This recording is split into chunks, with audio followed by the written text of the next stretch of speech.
friends, welcome to Satya Lifestyle channel. இன்னைக்கு நம்ம பார்க்க போற ரெசிபி வந்து creamy white sauce pasta தான் பார்க்க போறோம். நான் அதுக்கு என்னென்ன இன்கிரிடியன்ட்ஸ் சொல்லிடுறேன். நான் வந்து ஸ்பைரல் பாஸ்தா எடுத்து வச்சிருக்கேன். இது வந்து 150 grams எடுத்து வச்சிருக்கேன்.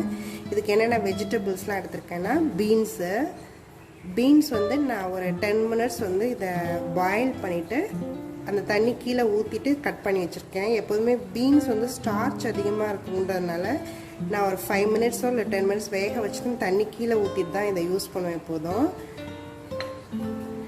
Carrot, capsicum, onion, sweet corn வச்சுருக்கேன்,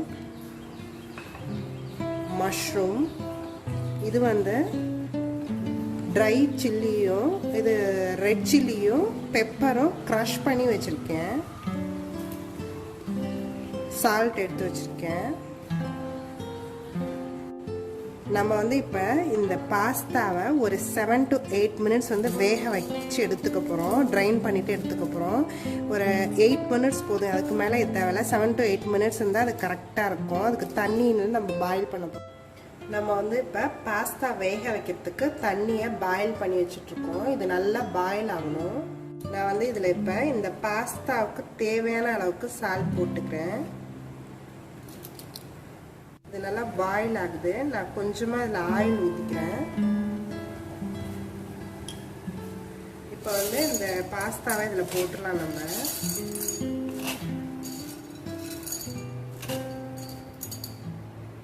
இது நல்லா ஒரு 7 minutes வந்து இது பாயில் ஆகட்டும். இது நல்லா ஒரு 7 minutes வந்து இதில் பாயில் ஆகட்டும். இது நல்லா கலரி விடணும். அந்த எண்ணெய் வந்து எல்லா இதுலேயும் ஒட்டாமல் இருக்கிறது தான் நம்ம அந்த ஆயில் வந்து இதில் யூஸ் பண்ணியிருக்கோம். ஏன்னா பாஸ்தா மாதிரி பிசு பிசுன்னு ஒட்டிட்டு வரும்.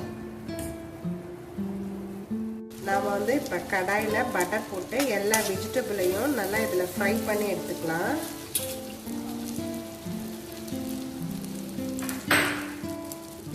நான் ஃபஸ்ட்டு ஆனியன் போட்டுக்கிறேன்.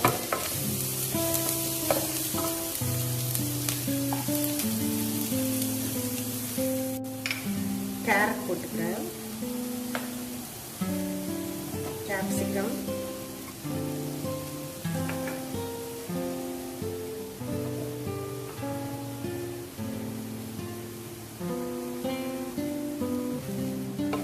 மஷ்ரூம், எல்லா வெஜிடபிளுமே போட்டு நான் நல்லா இதை ஃப்ரை பண்ணி எடுத்துக்கிறேன். இது ரொம்ப ஃப்ரை பண்ண வேண்டாம், இது கொஞ்சம் க்ரன்ச்சி ஃபீல் வரணும். அதனால நம்ம இதை ஒரு ஹாஃப் இது ஃப்ரை பண்ணால் போதும். ஸ்வீட் கார்ன் போட்டுக்கிறேன், பீன்ஸு ஆல்ரெடி இது பாயில் பண்ணதுனால இது ரொம்ப வதக்க தேவையில்லை.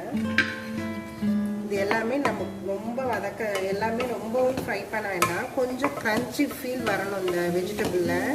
அதனால் லைட்டாக நம்ம பாதி ஒரு ஹாஃப் மட்டும் இதை நம்ம ஃப்ரை பண்ணிட்டா போதும். இது நம்ம பட்டர்லேயே தான் பண்ணணும், அப்போ தான் அது டேஸ்ட் நல்லாயிருக்கும். இப்போ வந்து நம்ம ஒரு ஒயிட் க்ரீம் வந்து மேக் பண்ணணும். அதுக்கு வந்து நான் கொஞ்சமாக ஒரு தவாவில் பட்டர் எடுத்துக்கிறேன். இந்த பட்டர் நல்லா மெல்ட் ஆகட்டும். இப்போ இந்த க்ரீம் பண்ணுறதுக்கு பட்டர் நல்லா மெல்ட் ஆகிடுச்சு. நான் வந்து இதில் ஒரு 2 ஸ்பூன் மைதா எடுத்துக்கிறேன். இதை வந்து நம்ம நல்லா விஸ்க் வச்சு தான் கலரணும், இல்லைன்னா கட்டி ஆகும். அதனால் நம்ம விஸ்க் யூஸ் பண்ணிட்டா நம்மளுக்கு ஈஸியாக இருக்கும் பண்ணுறது.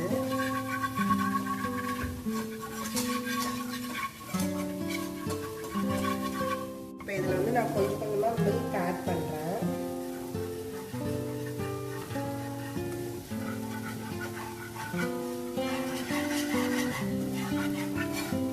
இது நம்ம நல்லா இது விஸ்க் வச்சு பண்ணிகிட்டே இருக்கணும், இல்லைன்னா கட்டியாக ஆகும், லம்ஸ் ஃபார்ம் ஆகிடும்.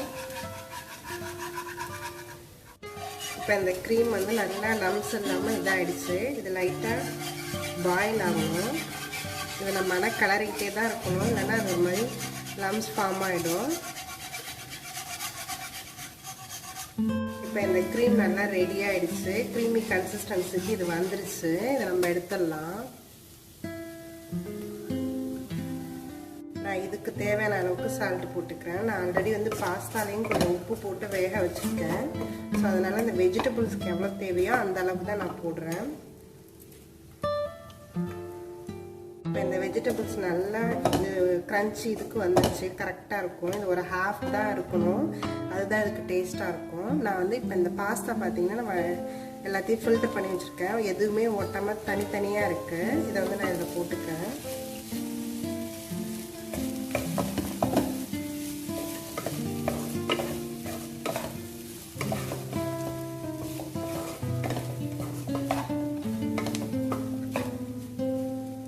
இப்போ வந்து நம்ம இந்த ஒயிட் க்ரீமை வந்து இதில் ஆட் பண்ணிக்கலாம்.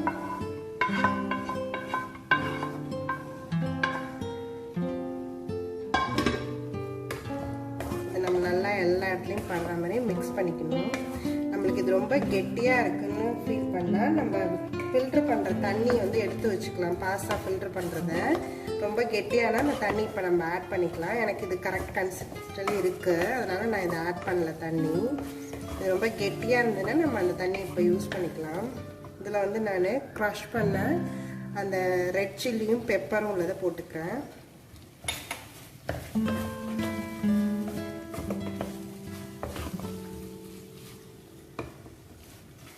நம்ம எவ்வளோ வேணுமோ அந்த அளவுக்கு போட்டுக்கலாம். நான் வந்து ஒரு 4 ரெட் சில்லியும் ஒரு 10 மிளகும் போட்டு க்ரஷ் பண்ணி வச்சுருக்கேன்.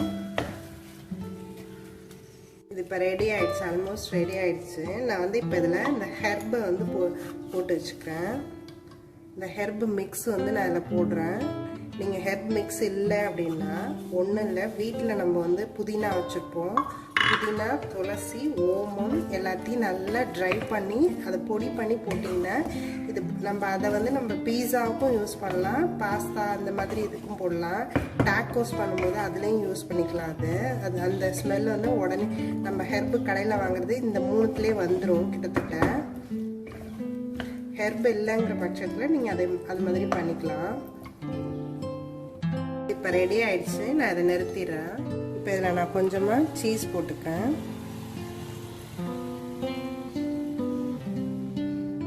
இந்த க்ரீமி ஒயிட் சாஸ் பாஸ்தா இப்போ ரெடி ஆயிடுச்சு. இதை நீங்களும் உங்கள் வீட்டில் ட்ரை பண்ணி பாருங்கள். இது நல்லாயிருக்கும், நல்லா க்ரீமியாக இருக்கும், பசங்களுக்கு ரொம்ப பிடிக்கும். இது என்னோடய வீடியோஸ் எல்லாத்தையும் பாருங்கள். உங்களுக்கு பிடிச்சிருந்தா எங்கள் சேனலை சப்ஸ்கிரைப் பண்ணுங்கள், கமெண்ட்ஸ் சொல்லுங்கள். இதை நீங்கள் ட்ரை பண்ணிவிட்டு எப்படி இருக்குன்றதையும் சொல்லுங்கள். தேங்க்யூ ஃபார் வாட்சிங். தேங்க்யூ.